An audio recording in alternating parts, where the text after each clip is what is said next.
안녕하세요, 유세입니다. 오늘은 좋은 직장 생활이 인생에 꼭 필요한 이유라는 주제로 함께 하겠습니다. 그 코미디 프로그램을 봤는데요. 거기에서 이제 그런 장면들이 나오는 거예요. 그 직원이 연금 복권에 당첨이 된 거예요. 한 달에 750만 원씩 나온대요. 저 그런 게 있는지 처음 알았어요. 그러면서 이제 부장 얼굴에 막 사직서 막 던지고 막 그동안 불만이었던 거 막 얘기하고 이런 걸 너무 코믹하게 묘사하는 그런 이제 그 장면을 봤어요. 재밌더라고요. 우리 그런 이제 상상들 많이 하잖아요. 이제 그 나쁜 직장 상사를 보면서 먹고 사는 문제만 아니면 내가 너한테 이렇게 비굴하게 내내 하면서 비 맞춰주고 참고 살겠냐 이러면서 얼굴에다 사직서 막 던지고 바로 회사 그만둔다 막 이렇게 이런 얘기하는 거, 그런 상상하는 거, 누구나 직장인이라면 이제 한번 생각해 볼 만한 일이죠. 당당하게 그만두는 거죠. 뭐만 되면? 로또만 되면. 근데 진짜 한번 곰곰이 생각해 보세요. 먹고 사는 문제가 진짜 해결이 되면, 그런 돈이 해결이 되면 정말 직장에 안 다니고 싶을까? 일 안 하고 싶을까? 사실, 그건 또 아니지 않아요? 먹고 노는 것도 하루 이틀이지. 어떻게 매일매일 하는 일 없이 계속 먹고 놀고 이러겠어요. 심심하잖아요. 보람도 없고. 그리고 이제 종일 말하고 밥 먹고 그런 사람들도 다 동료들이잖아요. 결국 뭐예요? 직장은요, 단지 돈을 버는 그 기능 이외에 또 다른 많은 어떤 그런 효용 가치들, 기능들이 있죠. 그 중에 제일 큰 기능은 나를 성장시키는 거예요. 내 시야가 넓어지고 직장생활을 함으로써 마음이 커지고 다른 사람을 품는 품도 커지고, 물론 나 자신의 노력이 필요하죠. 직장을 다닌다고 해서 다 같이 성장하는 건 아니니까. 좋은 선배 만나면 성장해요. 근데 아이러니하게도 나쁜 선배를 만나도 성장할 수 있습니다. 버티는 힘이 커지는 거죠. 나쁜 선배를 만나도 내가 성장하기 위해서는 그 기본적인 내 태도, 버티는 근력, 멘탈 이런 게 중요해요. 그래서 오늘도 이제 좋은 직장 생활을 통해서 이제 내가 성장해서 결국 내 인생이 좀 더 풍요롭게 될 수 있는 방법에 대해서 몇 가지 여러분들과 함께 나누도록 하겠습니다. 첫 번째는요, 우리가 좋은 직장 생활을 함으로 해서 내 인생을 더 풍요롭게 하기 위해서는 결국 혼자라는 사실을 잊어버리면 안 되는 거예요. 좋은 직장 생활을 위해서 좋은 직장 인간관계 중요하죠, 물론. 그건 분명한 사실이에요.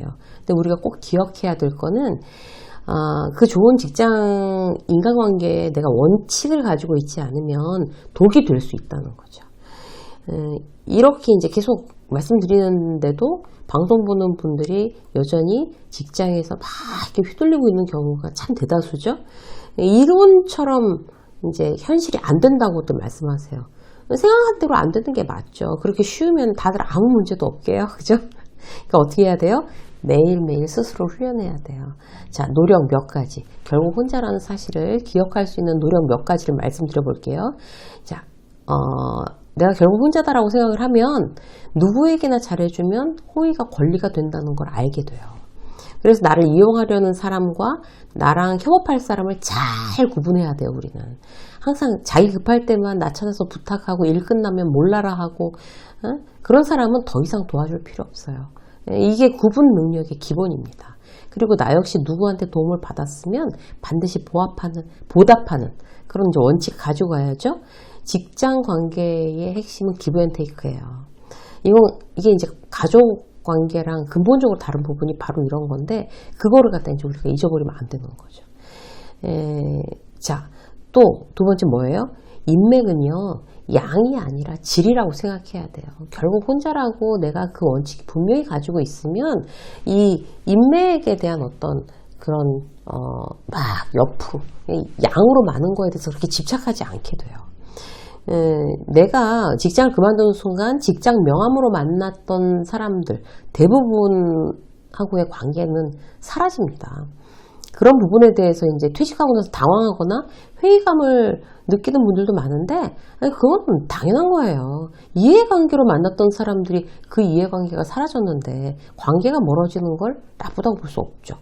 그래서 많은 사람들과 이제 친해 보겠다고 과도한 에너지를 막 소모하는 일, 결국 나 자신을 굉장히 소모시키는 일입니다.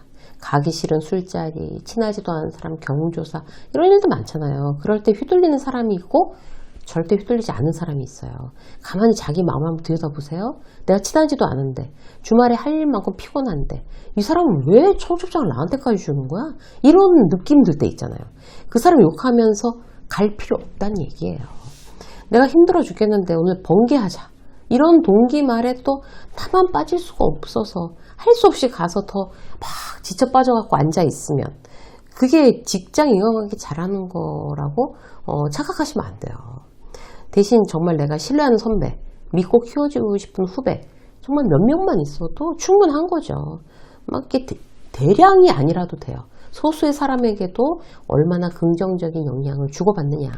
결국 나한테 그게 가장 유익한 일입니다.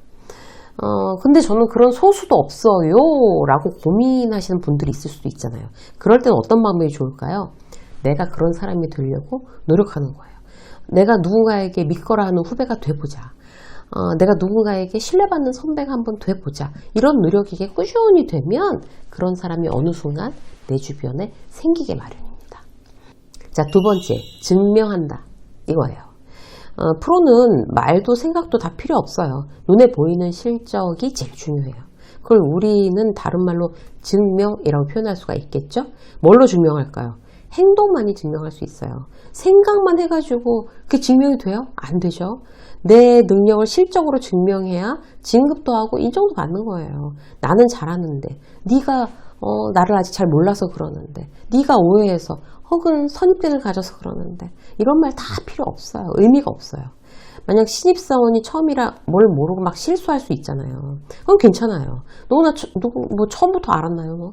근데 다음부터 똑같은 실수를 반복하지 않아야 하는 거죠. 그래서 다시는 그 잘못을 반복하지 않는 게 바로 증명해내는 거예요. 그러려면 이제 어떤 이제 행동이 굉장히 중요한 거죠. 예를 들어서 미스커뮤니케이션으로 실수했으면 육하 원칙에 의거해서 메일이나 문자로 다시 그때그때 확인하는 그런 증명을 남기는 거예요. 이게 바로 증명이죠. 저는 안 틀려요. 이렇게 증명해 보여드렸습니다. 이게 중요한 거예요. 사람 간의 관계도 마찬가지예요. 힘들어서 이제 꼭 참는 게 능사는 아니라는 거죠. 특히 직장 상사가 다 알아주겠지? 여러분 절대 안 알아줘요. 말하셔야 돼요. 그게 행동이잖아요. 그러니까 모든 증명은 내가 행동으로만 해서 나타날 수 있는 거예요. 속으로 불만만 가지고 있는 건 생각이고 생각이 바꿀 수 있는 건 아무것도 없어요. 그게 행동으로 나와야 뭐라도 바뀌는 거죠. 지난번에 이제 유튜브에서 아주 인상적인 얘기를 봤어요. 그 가수 김완선 씨가 그러는 거예요. 생각이 인생이 되는 건 아니야. 행동만 내 인생이 되는 거야. 그 얘기 듣고 정말 제가 무릎을 딱 쳤어요. 맞는 말이다. 이렇게. 또 다른 그런 유튜브 방송에서 유재석 씨하고 박지정 씨가 둘이 얘기를 하는데 박지현 씨가 먼저 이렇게 얘기하는 거예요. 성공하려면 하기 싫은 걸 매일 해야 돼. 이렇게 얘기를 하는 거예요. 그걸 듣고 있던 유재석 씨가 맞아 이렇게 얘기를 하면서 그렇다고 해서 또 된다는 보장도 없어. 이렇게 얘기하는 거예요. 그 얘기에 제가 맞아 이렇게 또 맞장구를 쳤어요.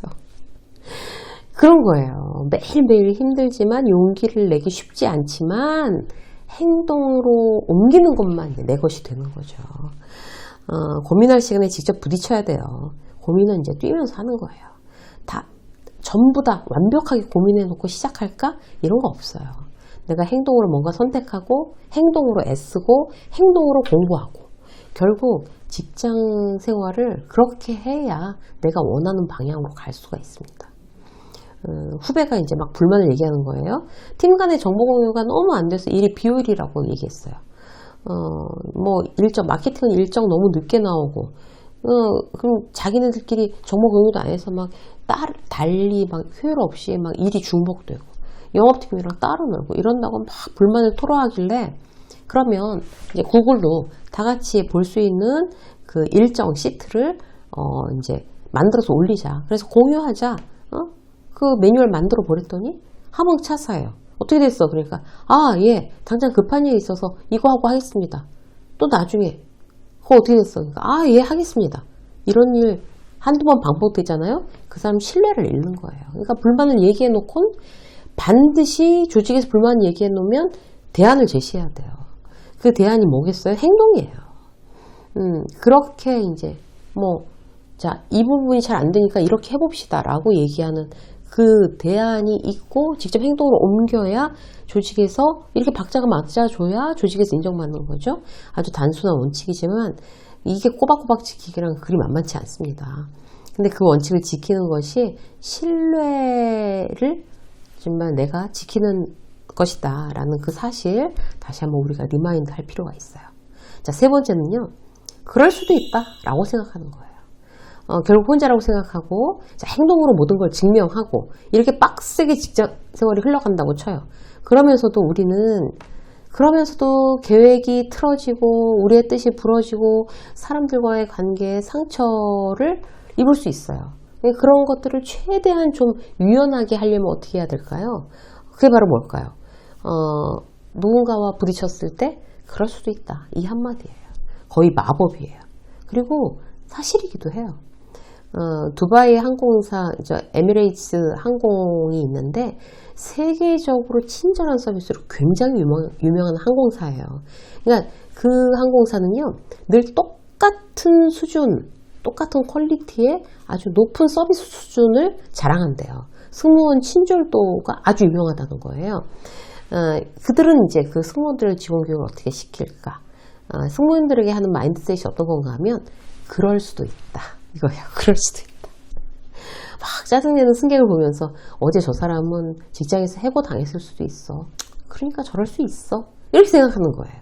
애기가 막 오그라들면 막 짜증 날 수 있잖아요. 근데 저 아기는 어디가 아파서일 수도 있어. 아프면 그럴 수 있어. 이렇게 생각하는 거예요. 한마디로 모든 상황에 그럴 수도 있다를 적용한다는 거죠. 지난번에 이제 저희 채널 댓글에 아주 인상적인 내용이 있었어요. 직장 상사가 너무 힘들게 하나 봐요. 근데 구독자가 거기다가 이제 댓글을 뭐라고 달았냐면 자기는 직장 상사가 막 그렇게 자기를 힘들게 할 때 뭐래냐 나 다음 주에 퇴사한다 이런 마인드로 다니니까 괜찮다는 거예요. 그게 너무 재밌었어요. 그러니까 직장 상사가 그런 내가 마인드로 다니면 직장 상사가 뭐라고 해도 괜찮대요. 그런 여유가 중요한 거죠. 우리가 성실하게 직장 생활을 하면서도 그런 여유는 굉장히 필요한 거예요. 아까 말씀드린 대로 그럴 수도 있다. 이렇게 진짜 멀리서 남의 일 보듯이 그렇게 여유를 좀 내가 가지고 바라보는 거, 그리고 나 다음 주에 퇴사한다. 괜찮다. 이런 마인드로 회사를 다니는 거.